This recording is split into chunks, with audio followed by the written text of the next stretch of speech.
when they came together, I told them that first and foremost, you can't get through the system by themselves. They need the support of their classmates to come together. And see all the freshmen going through the same experiences that we did is an incredible cycle. Brotherhood, I guess. Right now it's time to pay the man. Gigantic physical challenge. I'm so proud of him. Oh yeah, good stuff up here. It's been a series of long and arduous days, and this is the final event. Three more, Deacon. 1, 2, 3. It's continuous cardiovascular exercise. What we're doing here really impacts not just what the Citadel does, but what the world does. This event signifies to the core that they are now going to be recognized. They are now will be accepted. They have earned the respect and trust of their classmates, of their cadre, and of the alumni.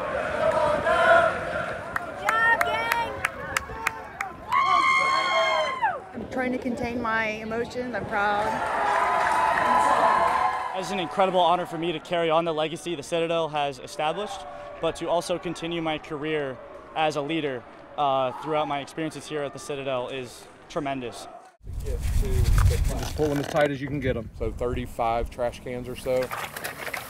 The Tidal Creek excavation project is no easy job. We've been a program since 2000, and this is the first time we've ever even thought about going and digging out mud like we're doing this week. Biologists say the marsh in Ashleyville died back in 2012 due to a drought. It never rebounded naturally, so volunteers are using mudder boots to trudge through the mud. Part of a SCORE program is to get our community volunteers involved in estuarine-based or marsh-based habitat restoration, whether that be through oyster restoration, marsh grass restoration, or now Tidal Creek restoration. We could be muddier. Together, they excavated a 100-foot channel and created berms on both sides. Wildlife biologist Michael Hodges with DNR is leading the way. We'll be doing 3 channels, 1 each year for the first 3 years, and then there'll be other volunteer opportunities for people to participate, growing marsh grass, planting oyster shell, a lot of education and outreach. Hodges said they preferred to do the Tidal Creek with a nature-based solution, with volunteers versus equipment. It is a dirty job, but one that will make a good impact. With that comes more biodiversity, comes more water filtration, comes increases in elevation, comes the ability to buffer itself from erosion. Once you have these reeds all these reeds of marsh grass, as water passes through, it increases the number of fiddler crabs and a number of mud snails and the number of crabs and number of shrimp and number of fish that can utilize these areas. It all comes back to the site's history. We are in the former historic town of Maryville, which was chartered in 1886. It was the first self-governed African-American settlement in South Carolina. Everyone hold it. The owner of this property is a direct descendant of the former mayor of Maryville. He's the one who contacted the South Carolina Aquarium, concerned about the marsh. He wants it to thrive again. We thank the community for raising that awareness and allowing us to come and work in their neighborhood because we wouldn't be here without that input. Reporting in Ashleyville, I'm Conley Grayson. Wade Altum is dribbling the dream to end homelessness. He's challenging others to make a difference while having a little fun. One shot. I just love playing basketball. One goal. You shoot 10 baskets, and for every one you make, you donate $1.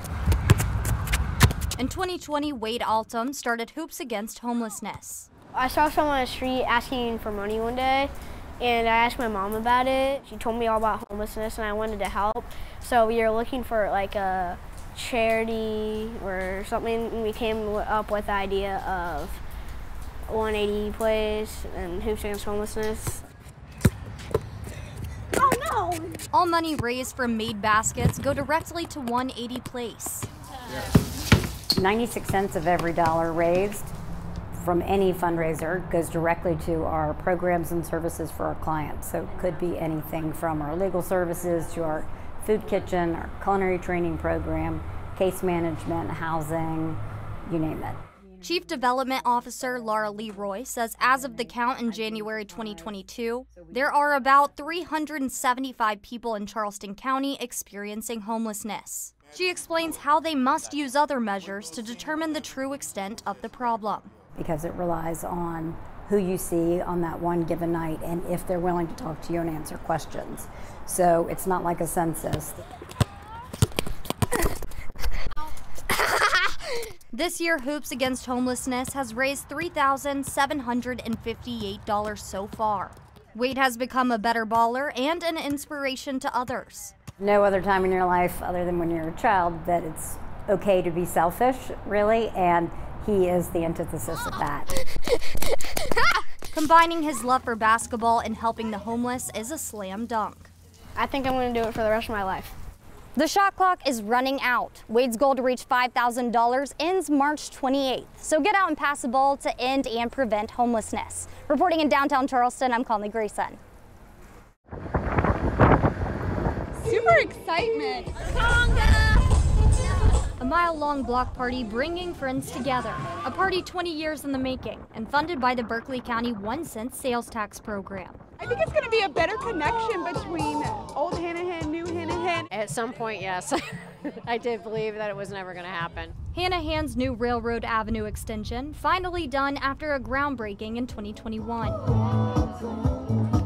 The stretch of road where tonight kids showed off their artistic skills. Once the party's over, it'll be an easier way to make life's vital commutes. It's going to let us sleep about 20 minutes more in the morning to get our kids to the schools. I will not have to go on rivers to get to work. This is a huge public safety issue where ambulances or police cars that could have gotten stuck by the tracks, that couldn't connect with the city, can now pull together, get to where they need to get to in no time at all.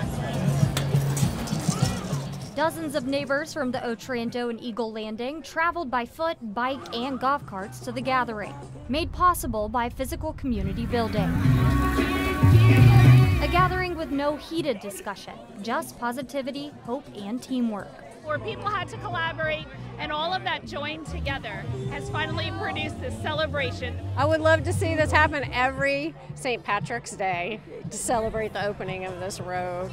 Working for you, Conley Grayson, ABC News 4.